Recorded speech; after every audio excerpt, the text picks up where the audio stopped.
Hello everyone, welcome to my first mini vlog. यो रहेको छ हाम्रो तनहुँ जिल्ला स्थित दमौलीमा रहेको आदिकवि भानुभक्त क्याम्पस विज्ञान चौर भातगाउँ 1 मा रहेको छ। यस कलेजले विगतका केही वर्ष अगाडि नै QUA यानि कि क्वालिटी एसुरेन्स एसिड्रेसन प्राप्त गर्न सफल भइसकेको छ भने हाम्रो यस कलेजले उद्यमशीलता सम्मेलन 2026 असार 13 र 14 यानि कि एन्टरप्रिन्योरसिप समिट 2026 जुन 27 र 28 मा रहेको थियो भने सिनियर प्रोफेसर दिल्लीराज शर्मा र सिनियर प्रोफेसर देवराज अधिकारीको विशिष्ट उपस्थितिमा सँगसँगै जिल्ला बाहिरका अन्य कलेजका प्रोफेसर सरहरूको आगमनसँगै यस ब्यास नगरपालिकाका जनप्रतिनिधि सँगै पूर्व विद्यार्थीहरूको उपस्थितिमा जहाँ उहाँहरूको सम्मान कार्यक्रम रहेको छ र BBA र BBSका भाइ बहिनीहरूको सक्रिय उपस्थितिका साथमा यस कार्यक्रम 2 दिनको लागि भव्य र सभ्यका साथ सम्पन्न भएको थियो, जहाँ हाम्रा विशिष्ट सिनियर प्रोफेसर सरहरूले आफ्नो मन्तव्य राखी उहाँहरूले आउने भाइ बहिनीहरूका लागि एउटा बेस लाइन क्रिएट गर्न आइडिया जेनेरेट गर्नुभएको थियो भने हाम्रा कलेजका गुरुहरूले विद्यार्थी भाइ बहिनीहरूलाई गाइडलाइन दिँदै फ्रेन्डली इन्भाइरोमेन्टमा आफ्ना आइडिया, स्किल्स, कन्सेप्ट एक्सपोज गर्नलाई एउटा बाटो देखाइराख्नु भएको थियो। म आफू स्वयं एक्स-स्टुडेन्टको नाताले आफ्नो सहभागिता जनाउन पाउँदा र आफूभन्दा दिग्गज व्यक्तित्वहरूबाट उहाँहरूको अनुभवलाई एउटा प्रेरणादायी कथाको रूपमा सुन्न बुझ्न पाउँदा एउटा सुनौलो अवसर पाएको महसुस गरेको छु भने हाम्रो डे 1 मा रहेको थियो लिन क्यानभासको फेम वर्कआउटमा हरेक विद्यार्थीले आफू जुन ग्रुपमा हुनुहुन्थ्यो त्यही अनुरूप आफ्नो प्रेजेन्टेसन तयार पार्नुपर्ने रहेको थियो र डे 2 मा आफ्नो प्रेजेन्टेसन राख्नुपर्ने थियो भने प्रेजेन्टेसन सके लगत्तै नयन भाइले हरेक ग्रुपलाई पञ्च लाइन दिँदै कार्यक्रममा थप उत्साह थपिराख्नु भएको थियो। उहाँहरू हुनुहुन्छ फेसन एन्ड इन्डस्ट्रिजका बहिनीहरू, जसले क्रिएटिभ र कन्फिडेन्ट वेमा आफ्नो प्रेजेन्टेसन सबैका माझ राख्नुभएको थियो भने उहाँहरू हुनुहुन्छ क्रिएटिभ इन्डस्ट्रिजका बहिनीहरू, जो निकै मेहनती,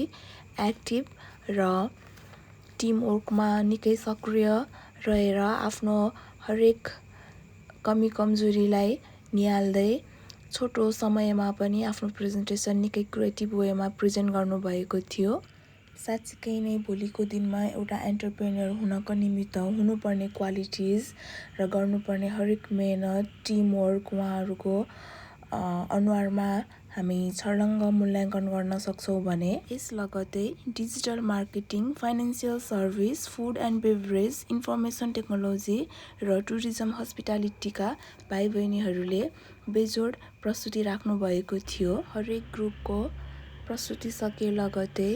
45 मिनट्सको लन्च ब्रेक रहेको थियो भने म लन्च ब्रेकमा कलेजको वातावरण दृश्य अवलोकन गरिरहेको थिएँ। त्यसरी नै रुफटपमा बसेर मैले हाम्रो मानुङकोटको दृश्य आफ्नो मोबाइलमा कैद गर्दै आफ्नो भिडियोमा म आफै रमाइरहेकी थिएँ र यो भिडियो क्याप्चर गरिराख्दाको पलमा आफूले आफ्नो कलेज लाइफ र आफूसँगै एउटै ब्याचमा पढेका साथीहरू धेरै मिस गरिराखेको थिएँ। मैले यस भिडियो मार्फत आफ्नो कलेजको कुना कुना र कलेजको स्ट्रक्चर थोरै भए नि क्याप्चर गर्न मन गरेँ, किनकि मलाई यस आदिकवि भानुभक्त क्याम्पसको बिल्डिङ स्ट्रक्चर निकै युनिक र एक्स्ट्रा लाग्छ अरू कलेजको कम्पेयरमा। यस भिडियोमा म आफू पढेको क्लास पनि थोरै क्याप्चर गरेँ र लन्च ब्रेक पछाडि हरेक ग्रुपको विद्यार्थी भाइ बहिनी, मेन्टर, टिचर, प्रोफेसर सरहरू बिस्तारै सभा हलमा उपस्थित हुँदै हुनुहुन्थ्यो। यस लगत्तै हरेक इन्डिभिजुअल ग्रुपलाई अगाडि आएर अतिथिसँग ग्रुप फोटोको लागि तयारी अवस्थामा रहन अनुरोध गर्नुभएको थियो भने बाहिर जिल्लाबाट पाल्नुभएका टिचर र विद्यार्थीहरूलाई विदाय कार्यक्रम रहेको थियो र सँगसँगै प्यानल डिस्कसनमा युवा पुस्तालाई आफ्नै देशमा आफ्नै माटोमा कसरी आकर्षित गर्न सकिन्छ भन्ने बारे छलफल भएको थियो र अन्त्यमा उपस्थित हरेक मेन्टरलाई आफ्नो जर्नीको बारेमा सेयर गरिदिनु हुन अनुरोध गर्नुभएको थियो र अन्त्यमा आदिकवि भानुभक्त क्याम्पस परिवारलाई हृदयदेखि धन्यवाद र आदरणीय गुरुवर्गहरूमा मेरो हृदयदेखि नमन र धन्यवाद। मलाई सुनौलो अवसर दिनुभयो। आफूले जानेको बुझेको र सिकेको कुराहरू आफूभन्दा जुनियर भाइ बहिनीहरूमा सेयर गर्ने अवसर पाएँ र यो सेसनले म आफ्नो सपनामा थप उत्साह उमङ्ग र उत्प्रेरणा थपिएको पनि महसुस गरेको छु। धन्यवाद। बाई।